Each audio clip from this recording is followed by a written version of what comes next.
Hello everyone and welcome to episode number 7 of the Hardcore Iron Man series. As I said last time, we're starting to kind of shift away from real time as I want to backlog a few episodes for archaeology release.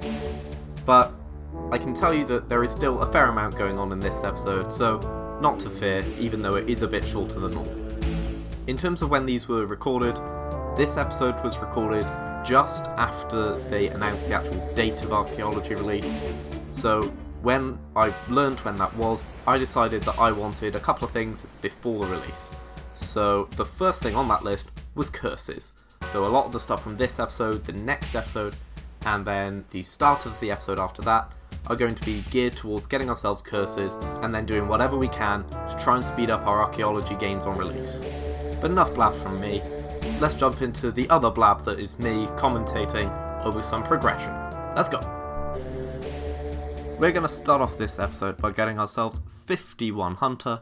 This is a requirement for one of the quests down the line to getting curses, and also getting skill chompers will help me in the archaeology grind. They announced that it will actually give you bonus XP in archaeology the other day, so that's a good one. The first quest we're going to do today is not on the curses line, but it's useful for the account. We're going to do Royal Trouble, so let's just see what we've already got. We're going to empty that out, and we're going to reset it after we do Royal Trouble. So this one will give us some more workers, and it will also give us more places to put the workers. I can put them into hardwood, which gives me more teak and mahogany for construction. This boss fight, super easy. Didn't need to worry about it at all. No food. And yeah, that's done. We just get out of here, and there we go. Quest complete. We get ourselves the quest points of agility, some slayer, and some constitution XP.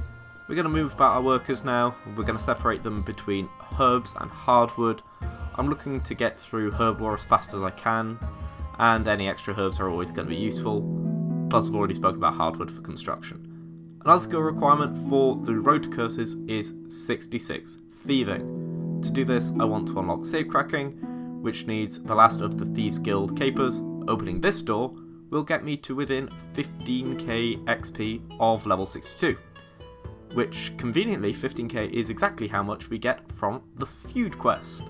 And then following that we can do a guild of our own, but we need to do the feud so we can learn blackjacking, which you need for a guild of our own. There we go, 62 thieving.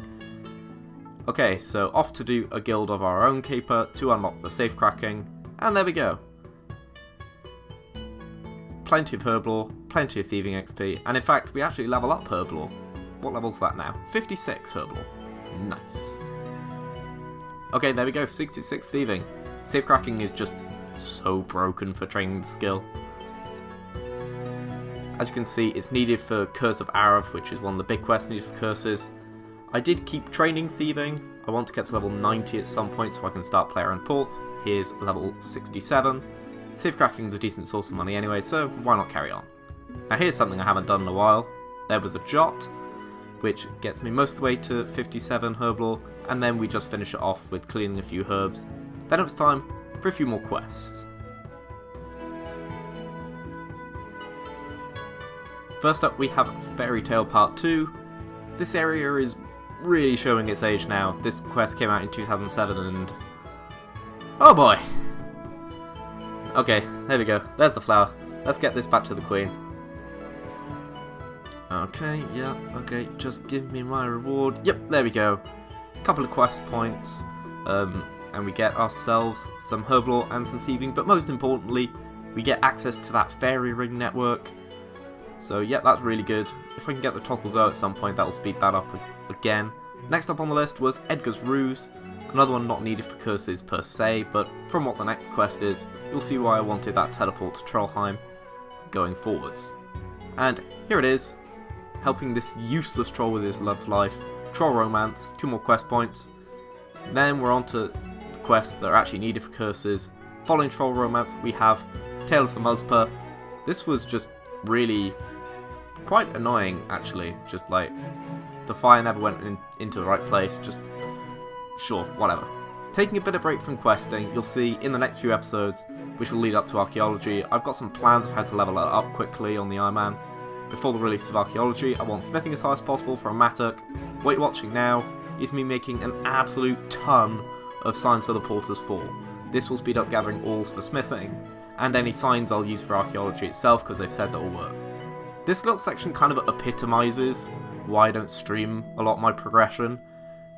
This literally took me like a couple of days. I got 45,000 energy and 1,000 emerald necklaces, and it turns into 30 seconds of the video, so yeah. I got a few levels on the way. Crafting and divination going to be used for invention, so oh well, it's useful. Got 1,000, let's move on. Shades of Morton, thank goodness for World 88. I think that's the world. A few people hung out around and built the temple for me, kept the sanctity up, so basically the quest took me like 5 minutes instead of like half an hour, however long it would have taken me to do it with me having to kill the shades on my own.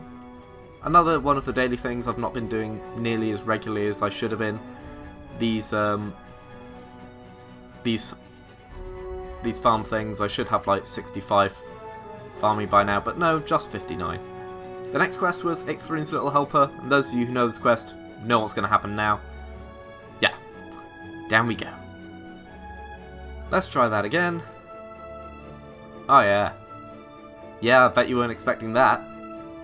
Second try. Bet you weren't expecting me to get out of it that easily.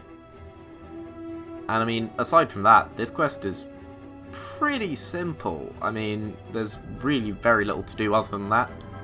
So we finish off the quest, we get ourselves some thieving XP, we get ourselves some woodcutting XP, and some agility XP. Takes me up to 62 agility, and the 2 quest points from this quest actually took me up to 175, which means I can get another dice from May later. This is another quest not needed for Temple at Centerston now, but it's really good for Slayer. Smoking kills unlocks Simona, and you get double the quest points after finishing it. I must have done this quest like 5 times. Still no idea what happens at the end of it, but there we go. Smoking kills done. 5,000 Slayer XP, which actually takes me to level 50 Slayer, which means when we get combat level 100, we can go to Duradel until it's time to make a Slayer helm, and then we're back here. That's it for quests. There's still some levels that we got. Curse of Arav has a ton of like skilling requirements, so here we get ourselves up to 41 summoning, courtesy of the charms that we got from ED3 a couple of episodes ago. So yeah, 41, and as you can see, it's required for the Curse of Arav, and it also gives us a requirement for Fairy Tale Part 3, so that's really good. Another requirement for Curse of Arav, I think it's for Curse of Arav anyway, is 35 construction, and we got that really nice and easy. Let's finish off the skilling portion with another set of 5 daily challenges: smithing, farming, dungeoneering, hunter, and fire making. Let's see if we get any levels. Yeah, we got 4 levels: farming up to 60, dungeoneering 71, hunter 52, and fire making 52. One of these days I'll do a set of 5 daily challenges, I'll turn them in, and I've got levels in all 5, and it'll just look really cool in the chat. Okay, as I said, we've got ourselves to 175 quest points. Let's open up this dice. Do we get a fortunate component? Yes, we do. Okay, I think that's like 7 fortunate components we now have. We're going to need 50 for Luck of the Dwarves, plus a whole load of invention levels, so we'll get there eventually. And finally, let's just get our stuff from Miscellanea, see what it's looking like, see if this herb-wood combination is working. Yeah, I'd say that's working. Nearly 1,000 mahogany logs. We've got ourselves actually some really decent herbs. We've got some lantadymes, avantos. Yeah, let's head into the outro. So as usual, a quick look at the overall stats. There hasn't been a huge amount done behind the scenes, obviously, because I'm trying to get ahead on episodes. So everything that I've done, I've pretty much showed you at this point.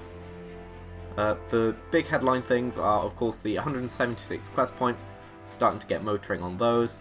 75 divination, getting up towards 80. That thieving level, that herbal level, starting to get moving. But yeah, we've still got quite a long way to go before we get curses. That'll be happening in the next few episodes. And then, of course, archaeology, there's going to be one massive episode where I go pretty much from release, and we'll see how much I've got in the first month or so of the skill, because that'll all be in one episode, and hopefully it'll be up towards 99 in a single episode. So yeah, that would be really, really cool. And anyway, enough chat. I hope you've enjoyed the video. Please leave a like, leave a comment on how you think I could improve the video going forwards, and I will see you next week for some more progression. Ta-ra.